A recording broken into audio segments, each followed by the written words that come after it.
Ilan lang yung kapansin-pansin talaga. Isa na yung tungkol dun sa serbisyo ng tubig sa mga bahay ng ating mga kababayan. Nag-file na rin kasi ako ng resolution para imbestigahan yung serbisyo ng mga pinakamalalaking private water companies na ka-joint venture agreement ng mga water districts. So ito yung mga Prime Water, Manila Water, saka Metro Pacific Water. Dahil sa di umanong mga disadvantageous conditions ng mga kontrata nila. Bukod dyan, kahit pa nagkakaroon sila ng tinatawag na catch-up plan, hindi naman nasusunod, malayo ang aktual na resulta. So, kung sinasabi ni Presidente na iimbestigahan yan, sana ibig sabihin ay talagang susuportahan pati yung investigasyon ng Senado. Kasi hindi na pwedeng tumagal yung ganyan eh. Yung either walang tubig or napakakaunti at odd hours or yung marumi, usapin na yan ang dignidad ng tahanan ng Pilipino. Ma'am, nagpasarik din siya sa mag-racket daw sa flood control project. Yes, yun yung isa pang kapansin-pansin sa kanilang SONA this year, yung flood control project. So, kung sabi nila na iimbestigahan, ililista, i-audit, mananagot, kung may nangurakot, dapat lang para magkalabasan na. So, ma'am, okay sa'yo yung laman ng SONA. No? Meron kang upang hinahanap na maaring wala doon? I would have wanted something more concrete doon sa paano talaga pabababain yung presyo ng kuryente, no? At saka langis, pagkain din. Bukod doon sa at least tinalakay nila yung paano mas aayusin yung serbisyong tubig sa mga tahanan natin. Para ding siyang business as usual na SONA.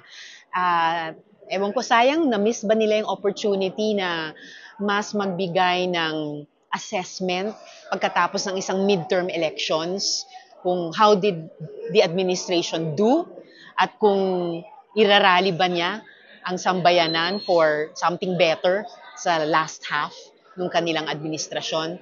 I would have been curious din kung banggitin nila yung tariffs, but okay na sana kung mas kinongkreto pa nila yung mga economic issues ng pagkain, kuryente at saka langis.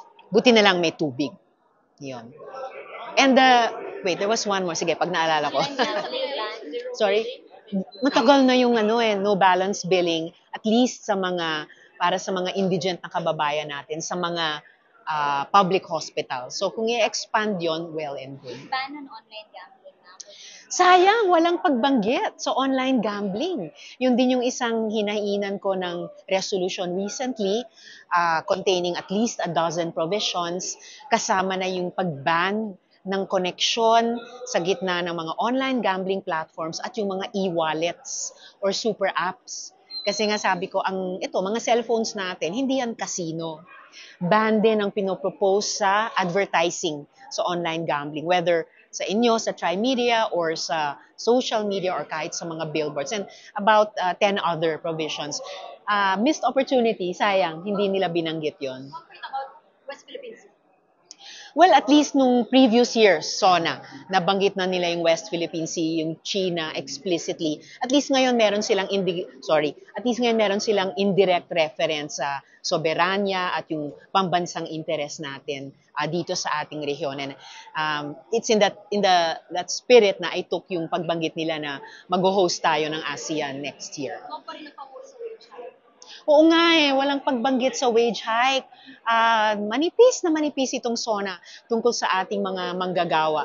Pero nagkausap kami ng ilang mga reps pagkatapos na mga champions dito sa House para sa working people. At sabi nga namin, dahil nung 19th Congress umabot sa advanced stage of legislation yung legislated minimum wage hike, na pare-pareho kaming refile kaagad nun, and umaasa kami na dahil nga umabot sa halos BICAM last time, na mas mabilis na uusad ito at talagang desidido kaming ipasa siya bilang batas. Sorry ma'am, segue lang po ako ma'am kasi final na po na part na ng supermajority sila Senator Kiko, Senator Bam. But also ma'am, kanina nag-issue kayo ng joint statement. So how will that work?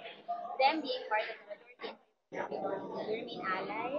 Well, yung particular na statement na yon ay reflection ng isang resolution on the sense of the Senate na iniikot ngayon, in particular ni Sen. Kiko, sa mga senador, both sa kanila, sa majority, at sa amin, sa minority. So, sa mga issue-to-issue basis, nakita nyo naman kahit kami ni Sen. Coco dati, tumatawid talaga sa majority-minority line. Basta common advocacies. And of course, itong usapin ng impeachment ay napaka-importante lalo na sa Senate. But your reaction na lang po kasi nung mga nakaraan, ayaw niyo pa pong magbigay ng reaction dun sa punta po ng majority nila Senator Kiko kasi sabi niyo po hindi pa final. But now that it's final, ano pong reaction statement niyo on that?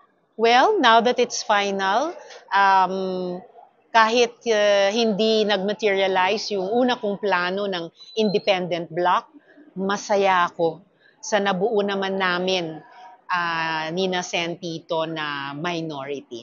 And I'm looking forward sa 20th Congress na patuloy na magtrabaho at patuloy na manindigan mula sa loob ng Do minority. you agree ma'am na makakatulong, sorry last na po, na makakatulong po si Sen, mas makakatulong si Sen Kiko as agriculture chair and then si Sen Bam as education chair if ever?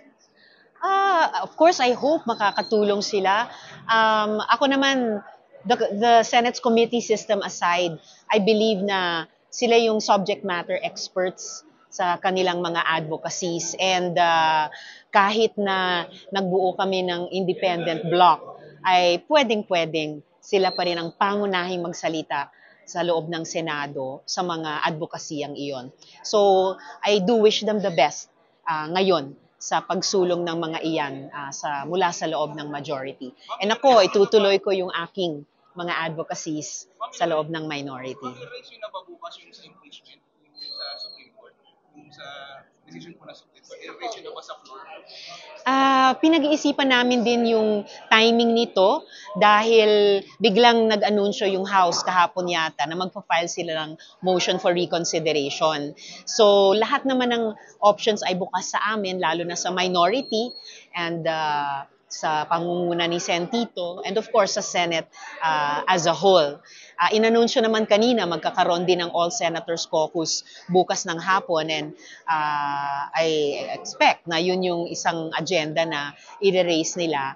Handa kami para doon. But Ma'am Shell po, sinabi po niya na once na nag-convene na po ang impeachment court, wala na yung magdapat gawin kundi po mag-try and decide. That's under the Constitution.